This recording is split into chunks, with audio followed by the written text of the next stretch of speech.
Well, we always like to do a little bit of a recap before we dive into our deep dive discussion on the latest Critical Role episode. So you have a lighter in your hand is that a lighter? What is that? Is this a prop? Is this a bit? Candle to kind of just set the mood for the pod. I got one right. Okay. I got one right here. Yeah. Man burns down a house during random YouTube. Anyway, back on point. So we do a little recap. We film that set. We cut that out as a separate video. We upload it to YouTube. And then if you're watching just that and you want to see our full discussion, you can click the link in the description to get our full thoughts and theories about the episode, or we want to hear what you think about it. So definitely click the link and drop a comment. Let us know what you thought about the latest episode. So all that to say, this was episode 91, which was called, do you know, good sir? True Heroism. True Heroism. Yep. So this episode opens up in the chaos of the party escaping from the Colloquium of Candescence with Evaroa, and the other party who has escaped from the tunnels where they've just, detonated this bomb to collapse the tunnels. The Evaroa party and the tunnel party are both seeing this flying, whipping around purple beam of energy, which is revealed to be Liliana. And she is bloodied and furious. And I believe Imogen hears in her voice this, I think Ferdinand too, actually, we got in the end of our previous episode, did you know? Implying, did you know about the assassination attempt on me? A couple of things happen while the party is basically this first half just trying to make their way out alive. The tunnel group is going to basically rush through buildings and essentially try to escape from Gloamgut, the Fey Dragon mount of Lord Zethuda, who is basically hot on their tail. And there's a point where Gloamgut sort of perches over Fern, and Fern tries to cast Charm Beast, is successful, but Gloamgut uses a legendary resistance to prevent it from taking hold. It also seems like Sorrow Lord Zethuda can see and speak through Gloamgut because Fern hears in her mind, essentially, Zethuda saying, that must have been you at the Sablecast grounds, which was the spot of the Malleus Key in the Feywild that they had attacked several episodes prior. He says some other stuff, notably sort of like this admiration for Fern, but also like this, and I hate you. To which the party's like, what did he say again? And I think Sam's like, I think he says he hates you or something. But they continue on their way, essentially trying to escape from Gloamgut, who now knows exactly where they are. Gloamgut has this really cool ability where it like climbs up the side of the building and does, I think it was called like dark glare or shadow glare or some kind of like dark fiery ability that hits all of them except for I think maybe Fern. And Ashton, in order to sort of like help them escape, takes his hammer and basically like smashes one of the load bearing walls of this building. His subclass gives him, or maybe it was his shard of Rafshan or Carmort, whichever one he has. But he basically gets his normal attack damage and siege damage and pretty much effortlessly knocks this building down as they're all trying to escape from Gloamgut. And that's really the majority of what happens with them. There is also a moment where Fern's going to wild shape and then also polymorph FCG, and they basically like jump on the back of Ashton, who's still in their earth elemental form, and they just sort of like tunnel away to escape. Going back to the Evaroa rescue group, the party's trying to run. They're trying to make their way through the town, trying to avoid these guards. And Imogen has cast an invisibility on the group. Well, they're hit by this dispel wave, not unlike the one that was at the original excavation site. So they're panicking. I think they like cast invisibility again, I'm pretty sure, but they're seeing these mind weavers, these mystics that are sort of like filtering out like bees out of the central spire. There is a wisdom saving throw from Ladna, and we come to find out this is actually a roll of Scry from Liliana. And Liliana basically pops up in front of Imogen and is like, did you know what they were going to do to me? They're going to try to kill me. Imogen right then and there tries to convince her to leave with her, to escape. She holds out the locket that she got from her dad's house that said 2 halves make a better whole, and offers it to her and basically says, like, come with me.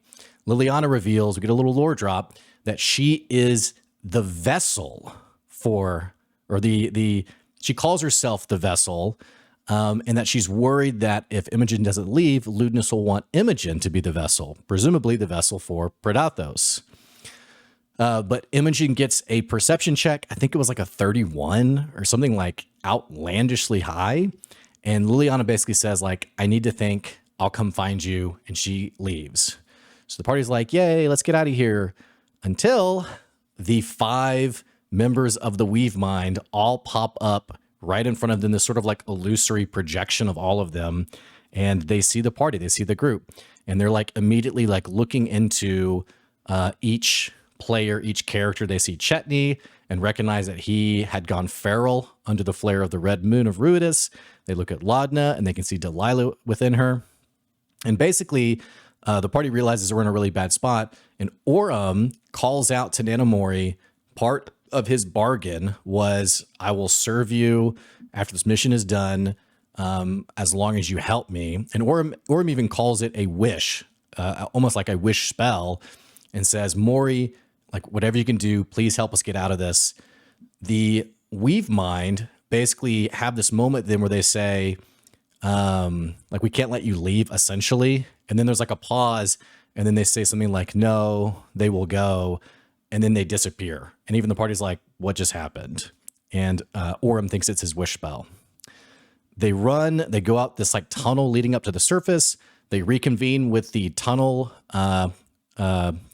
a bomb group, and they're basically all running through this tunnel where Marisha Laudna pulls out the Treshy Scryball and knows that Autohan is close.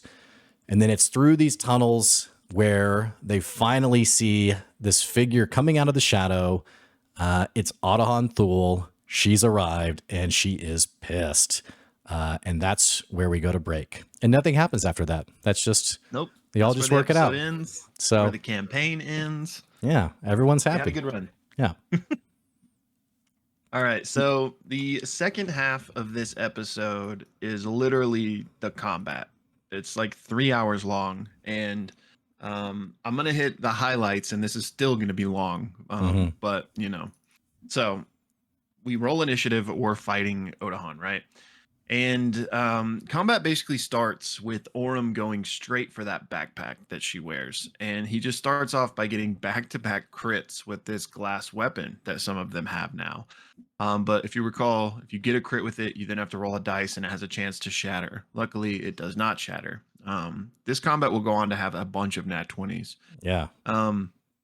What we find out about Odahan is that she has legendary actions and legendary resistances. And just as a reminder, legendary resistance means you can just like choose to succeed on like a saving throw or something like that. But a legendary action is something you can do between turns. So it's not on her actual turn, but just between turns, she can do things like attack people. So that's going to be happening all throughout this encounter. So on her first actual turn, though, she rushes up to Chetney and attacks with her 4 attacks, knocking him prone. And after all 4 of these attacks, he has 2 health left. And then she uses Action Surge to get 4 more attacks. So she hits Chet, knocks him unconscious with the first one, hits him again, which is immediately 2 death saving throws, and hits him a 3rd time to kill Chetney just in this first round from her. And so Matt asked for Chet's last words, and he says, for 400 years, I looked up at the moon, so this isn't a bad place to go.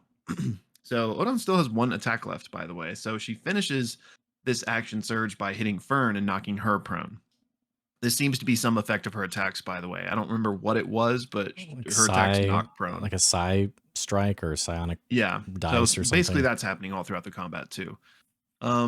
So after that happens, we have kind of, I'm just going to say, when I say normal combat, it's just kind of like a little chip damage here, nothing too big. So we have a little bit of normal combat.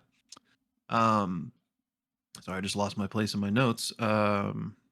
Oh yeah, and Odahan turns toward Imogen at one point, is basically saying, "We have enough powerful Rudisborns. It won't hurt if we lose one." Basically saying, she's prepared to take out even Imogen, even given the connection to Liliana. At this point, Fern activates her shard of Raushan and goes into her elemental form. And FCG is up next, and we find out that FCG didn't prepare Revivify, but since Bell's Hell's leveled up, he had not chosen his 7th level spell yet. So he asks Matt, "Hey, could I choose Revivify for my 7th level spell, kind of as like a compromise here, because it's not a 7th level spell." So he's sacrificing choosing a very powerful spell. So Matt allows this, and FCG goes and tries to revivify Chetney. But if you recall, we don't know if resurrection magic works anymore. But Matt has Sam roll a d20, add his spellcasting modifier, and he gets a 22. And it works. Revivify works on the moon. So Chetney is now back up. Odahan using legendary actions, she's hitting Imogen, but then it's Imogen's actual turn. So she uses telekinesis to rip the backpack off of her and slams it into the ceiling and then kind of flings it toward Ashton. Orem at this point, Misty steps over, and I think Baton switches with Imogen to kind of give her some protection, and he strikes Odahan twice more and crits again. His weapon does not break, though. Odahan, in response, lays into Imogen and crits her, but thankfully Laudna has silvery barbs, so she knocks that one out. But even with that, Imogen is still knocked unconscious by this round of attacks, and Odahan then turns towards Laudna for kind of like having silvery barbs to her. So when she runs toward Laudna, we get some opportunity attacks from Orem and Fern, and they both crit, and Orem's glass weapon still doesn't break. And Odahan uses her second action surge on Laudna in this sequence. And thankfully, she has mirror image up. So most of these attacks are just taking out Laudna's mirror images. But a couple hit, or at least one hits, and knocks Laudna prone.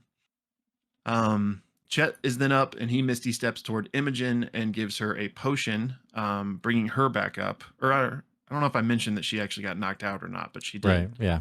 And then Chet brings her back up. So then we got Ashton, who is still in their elemental form, rushing over towards Odahan, but he can't quite get in range, so he's holding his attack for if that happens. And meanwhile, Odahan is just using her legendary actions to pummel Laudna. FCG casts a Mass Cure Wounds on everybody except for Orem. Combat continues, and on Laudna's next turn, things are like starting to look pretty bad, pretty desperate. So she's going to attempt to use Hunger of the Shadow to basically kind of invoke Delilah is kind of the idea, but she misses. But she does use Quicken Spell to Blight for a ton of damage. So in response to that, on Odahan's next turn, she basically goes Super Saiyan. She screams and like enters this exalted form. And of note, we basically know that she takes essentially half damage from almost all sources now. Her AC has gone up, and she gets back both of her action surges. So she immediately lays into Ashton with a few attacks, flies back over to Imogen and knocks her prone again. Action surge. KOs Imogen again, runs over to Chetney, KOs him, runs over to FCG and hits FCG. Next up is Chet, and he immediately fails his death save, and everyone else is just trying to like scramble, do a little chip away damage if they can. Back to Odahan, who knocks out FCG with one of her legendary actions between these turns. And then we're on Imogen. Death save, but she's successful, or she actually rolls a nat 20 on this death save, which brings her back up with 1 HP. Huge. Yeah, big moment. And then on Laudna's turn, not typically a healer, and I'm not sure, not that we need to talk about this during the recap, but I was curious about this interaction. So remind me when we're talking, but she uses Wither and Bloom to actually bring FCG back up, which allows you to roll a hit dice. Yeah. So FCG's back up, Imogen's back up. On Odahan's next turn, she lays into Orem, hitting him with all 4 of the attacks, but he manages to stay up. She then uses her bonus action to drink a Supreme Healing Potion, healing for 66 points, which is in reality 132 points because she takes half damage from everything. Right. Chet's up next, and this, like, everyone's freaking out at that point. Chet's up next, death save. He succeeds on this one, so he's 1-1. Odahan legendary action to attack Orem, knocks him out. Normal combat continuing, with Fern finally casting Aura of Life, which is this ability that will heal you for 1 at the start of your turn if you're in range. But basically, immediately after she does that, Odahan uses a legendary action to attack Fern and breaks her concentration on that spell. So next up, we have FCG, and again, things are getting desperate here. So Sam flips the Changebringer coin and basically asks Matt, or FCG asks the Changebringer, should we run or should we fight? And Matt like doesn't know how to answer this because he doesn't want to like influence such like an important decision. He's like, I can't really tell you this one, and so he says the coin lands on its side. So FCG casts Mass Cure Wounds again on everyone but Fern, which would bring up Orem, and I think somebody else was out too, which would have brought them up. And then after that, he bonus actions Bonded Blessing with I can't think it was Ashton, but I can't remember. And doing that sets his stress points to the point where FCG goes berserk. His eyes go red. So things are looking bad. And on Imogen's next turn, and foregoing an action, foregoing doing anything else, it's so bad that she just casts Sending to her mom, basically being like, we are in trouble. We are in the tunnels, and it's about to be all over. Like, Odahan found us. We need your help. And Liliana's like, I'll do what I can, but I don't know if I can find you in time. So after that, they're still just trying to chip away at Odahan's health, and she knocks Orem once more. And then turns to Fern, try to attack her, but Fern casts shield, so she's able to get away from it. And so Odahan action surges again and rushes towards Ashton, attacking them until knocking them out.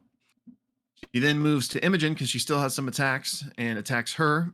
And Imogen pretends to be dead because if you recall, she rolled that nat 20 to come back up. And so she's just kind of been like laying there this whole time.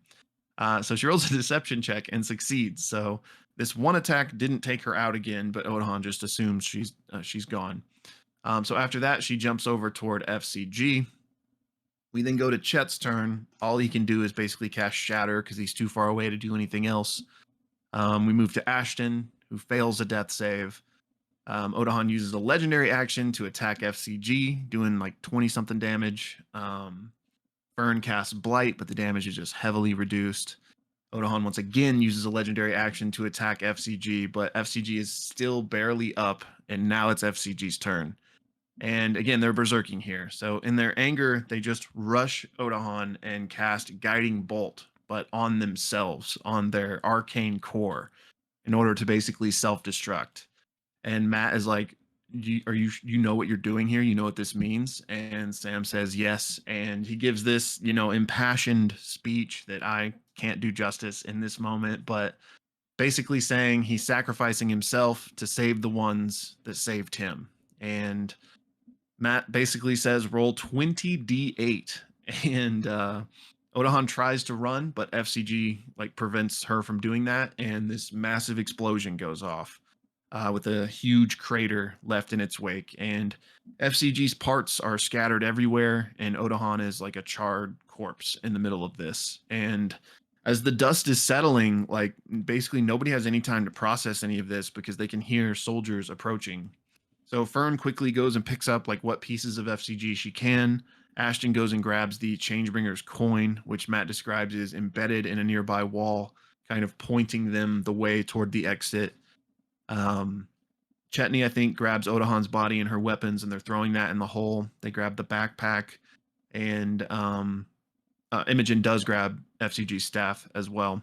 And they head out the tunnel and exit. They make it to the surface where they run into Liliana, and she says she's so sorry for what happened. And that's basically where the episode ends. Once again, that was episode 91, True Heroism. So, yeah. Great job, Long, man.